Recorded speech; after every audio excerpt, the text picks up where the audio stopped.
Morning. Good morning, morning. Episode 4, 62 beats, 47.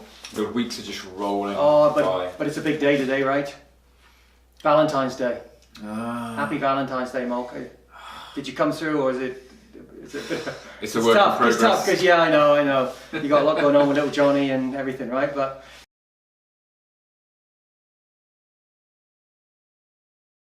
I got to say, it's a slow progress, this one. This extended ligaments in the ankle. It's a slow go, but I feel like it's, we're getting there. I just don't want to obviously over push it. So I think that's where we're at on that one. Yeah. Makes sense? Yeah, we've come to some sort of a decision this morning. We did, yeah, so, as we move ahead, right? That's right. Maybe just let the folks know what we're thinking here. Yeah, so... This ankle, right? Right hand side, ankle, this guy. So, for anyone that's catching up from not seeing a previous episode, Martin's just basically kind of rolled the ankle. Playing ice hockey on a pond. It wasn't. Yeah. It wasn't good, Malc. So don't play hockey basically if you want to run. That's going a bit far. Just don't step in a crack in the ice, right? Anyway. Yeah, one of those things though. I mean, I think for runners, yes, we get injured running, but half the time it's other stuff, isn't it, that we're doing, and we get injured. So anyway, yeah. So what we've done is you've been on the regime of basically cross-training it. Cross-training, yeah. And what we're looking at, because I see you every Wednesday morning, like today, and I'm looking at when it's time to bring weight-bearing exercise, when it's time to bring running back into the picture. So last week was not the time, but this week we basically put you on the treadmill a couple of times. To test it. And we did a little test run, easy pace run. Yeah, not bad. It was something low grade, but not. I think again, intuitively, it's been 3.5 weeks now, right? Heading towards 4 weeks. Yeah. It's probably time to test it a little bit, right, on the running. Yes, a lot of people would suggest that kind of 4 to 6 weeks is a sort of standard recovery time for things like this. If you're getting to a point, and injuries often do this, they're going to get to a point of recovery where they start to plateau off, and they're not 100% recovered, and they just kind of stall at the same level. Okay. They need some stimulation to then recover. Beyond. Okay. Often just sitting around and waiting for it's not gonna help it.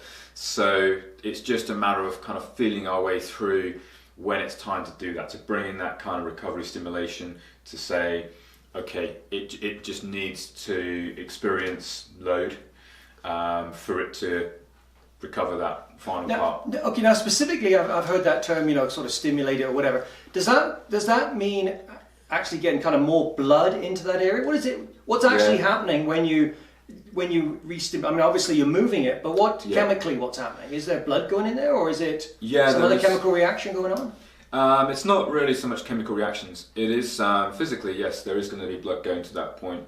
So at a high level, not to get too complex with it, it really is just telling the body that that's a focus area that's getting worked. So send blood there, and the blood contains a lot of what we need to improve recovery. Okay, this is critical. This is key, because I think in the past, right? There's and I don't want to get too specific, but there's things like, if you're back, for example. I'm not doing a diagnosis here, but if you've got a back pain, then lie down, and I think that was in the past. But now it's a lot more get moving, right? Is that overall like if you can get moving? It depends on the injury. Yeah, obviously, yeah. What we've seen here in this particular case is 4 weeks, and you're not fully recovered. There's still something there. So that's why we work on it, because with some other injuries, that you can go through the recovery rest period, and you feel brilliant, and then you just go back to running.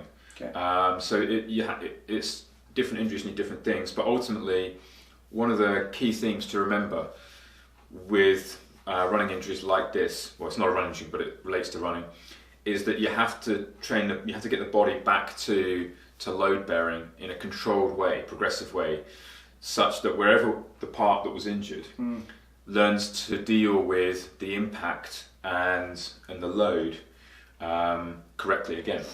So it needs to build up a resiliency again. Okay, that's good. Different processes behind it, but ultimately at a high level, that's what we're talking about. Yeah. What I've really liked, I must say, in this recovery period, is that we have maintained my schedule. Yeah. But what we've done is we've substituted the elliptical for running. Yeah, yeah. And what we're going to do now, starting this weekend, is we're still going to do a chunk of elliptical. Yes. But add initially 20 minutes easy running just to get things going. Yes. So it's sort of, again, the idea of, building up. For a recovery. And that's not sort of guesswork, that's based on what we've done this morning. Yeah. That we can tell that you would be able to do the 20 minutes without blowing up. Yeah. And again, if there's an issue within the 20 minutes, stop. Exactly. Don't push it. So. Exactly, Good. Yeah. Probably what we'll move on to before we start to go back to real workouts is, again, we'll do a gait analysis.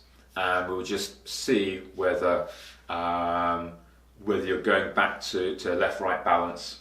Whether you're still subconsciously not wanting to use the right side as much. On the right side, yeah, that'll be interesting. Look at foot motion, foot ankle motion, that kind of thing, just to see that you are when you're running, you're in a state that means you're ready for real workouts. Good. Okay, well that's good. I'd now like to go to a segment that we've enjoyed, Malc Ask M&M. Yes. Right, this is where we get questions from people who have watched the video. Yeah. And so I actually had a question a couple of days ago from Norman in Medicine Hat. Yeah. And Norman says, Sweet. Hi Martin and Malc, enjoying the show. My girlfriend started running 2 months ago. And I want to buy her the perfect running Valentines gift. What a guy! No, that is brilliant. Why is he asking us? Well, because we're I don't know. Well, you're the expert. I don't know. Like maybe there's two answers to this one. But so okay. Well, what do you think? Okay, so let's start with you. I mean, let's go from the head and from the heart. All right. Okay, so from the head, what would be this? His girlfriend started running. Okay, fairly new runner. What would be a good, from your perspective? You got to come up, don't you? I'm way out of my comfort zone. No, I know this, but let's just think. Okay, you've got to buy something. My wife doesn't even run. I don't want to hear about that. All right, just okay. What do you think? What would be a nice thing? A nice thing. My goodness. I'm not going to say. Why don't you say? There's things I'm not going to say. Okay. I think clothing is a safe. Because I got one in my head. All right, after you, so we'll see what you come up with. I know exactly what I'd buy. Clothing's a safe ground as long as you don't mess it up. Because come on. If you look bad and you get something the wrong color or the wrong size, you've just completely messed it up. So you got to pick some safe ground clothing, I think. So come on, what would you buy? What would I buy? I would just probably buy. I mean, I think like some tights would be like pretty safe ground. You really think so? Yeah, I think if you went and got some like Lululemon tights. Okay, all right. Be like we'll see what our viewers think. Tights, okay. All right, mate. All right, good choice. Me, okay, I've got it right now. Smart wool socks.